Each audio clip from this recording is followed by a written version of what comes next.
Hello everyone, এই হচ্ছে সেই ছোট বাচ্চাটা, যে বাচ্চাটার ভিডিও ভাইরাল হয়েছিল এবং অনেকেই দেখেছেন, অনেকে কমেন্ট করেছেন, নেগেটিভ কমেন্ট, পজিটিভ কমেন্ট, বিভিন্ন ধরনের কমেন্ট এসেছে। তো আজকের ভিডিওতে আমি এই বাচ্চার সম্পর্কে A to Z total clear করে দেব আপনাদেরকে।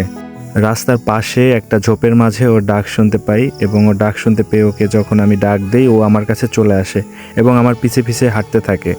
প্রথমে মনে করেছিলাম হয়তো ওর মায়ের সাথে এসেছে, কিন্তু অনেকক্ষণ থাকার পরেও আশেপাশে ওর মাকে দেখতে না পেয়ে বুঝতে পারলাম যে ওকে কেউ ফেলে গিয়েছে।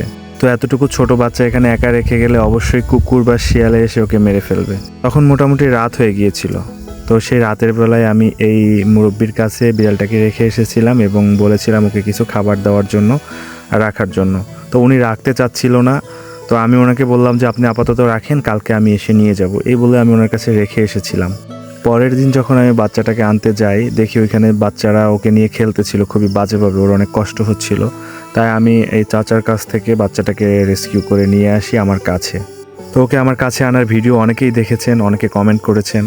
ছোট্ট একটা কার্টুনের দোলনায় করে ওকে যখন আমি নিয়ে আসছিলাম, ও অনেক ডাকাডাকি করতেছিল, কারণ ওর অনেক ক্ষুধা পেয়েছিল, হয়তো ও ঠিক মতন খাবার পায়নি। ও যেখানে ছিল আমার জায়গা থেকে অনেকটা দূরে ছিল, হেঁটে হেঁটে যেতে হয়েছিল, অনেকটা সময় লেগেছিল।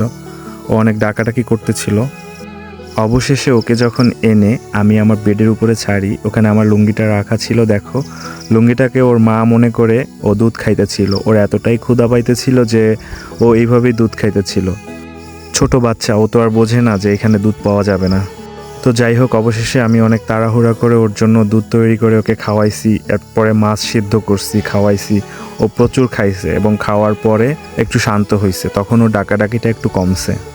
তো খাওয়ার পরে যখন ওকে আমি একটু আদর করতেছিলাম, ও ঘর ঘর শব্দ করতেছিল এবং আমার আদর নিতেছিল, তখন বুঝলাম যে না, ও এখন নিজেকে একটু সেফ ফিল করতেছে এবং ও একটু রিল্যাক্সে আছে। তো খাওয়া দাওয়া শেষ করে ও এখন রিল্যাক্সে বসে আছে এবং ওর ঘুম চলে এসেছে। ও এখন ঘুমাবে। অলরেডি ওর চোখ বন্ধ হয়ে গেছে, ও ঘুমায় পড়ছে। ওর ঘুম দেখে আমিও একটু রিল্যাক্স ফিল করতেছিলাম। তো ঘুম থেকে ওঠার পরে নিজের রূপচর্চা নিয়ে ব্যস্ত হয়ে পড়ছে, নিজের শরীর নিজেই পরিষ্কার করতেছে। এটা বিড়ালের জন্মগত স্বভাব, তারা নিজেদেরকে অনেক পরিষ্কার পরিচ্ছন্ন রাখে। ওদের শরীরে একটু ময়লা হলেই ওরা চেটে চেটে নিজের শরীর নিজেরা পরিষ্কার করে ফেলে। এভাবে কখনো আমার কোলের ভিতরে, কখনো আমার পেটের উপরে, বিভিন্ন জায়গায় বসে সে তার নিজের রূপচর্চা চালিয়ে গেছে এবং আমার সাথে খেলেছে। এভাবে ওর সাথে আমার 2টা দিন কেটেছে এবং তৃতীয় দিন ওকে আমি একটা আপুর কাছে পাঠিয়ে দিই। ওকে পাঠানোর আগেও বুঝতে পারিনি যে ওর প্রতি আমার এতটা মায়া জন্মে যাবে, ওকে এতটা ভালোবেসে ফেলবো, ওকে বিদায় দিতে আমার এতটা কষ্ট হবে। তো যাই হোক, আমার কাছে রাখা ওকে পসিবল হচ্ছিল না। আমি যদি রাখতে পারতাম অবশ্যই ওকে আমি আমার কাছে রেখে দিতাম। ওর প্রতিদিন খোঁজ খবর নিচ্ছি, ও অনেক ভালো আছে। ওর জন্য সবাই দোয়া করবেন। এই ছিল ওর সম্পূর্ণ ভিডিও এবং আমার কাছে ওর থাকা সময়গুলো। এই 2টা দিনে ওর সাথে আমার অনেক স্মৃতি জমা হয়ে গেছে, যেই স্মৃতিগুলো আমি কোনোদিনও ভুলতে পারবো না, আমার সারা জীবন মনে থাকবে। এই ছিল ওর ভিডিও। ধন্যবাদ সবাইকে, ভালো থাকবেন, টাটা।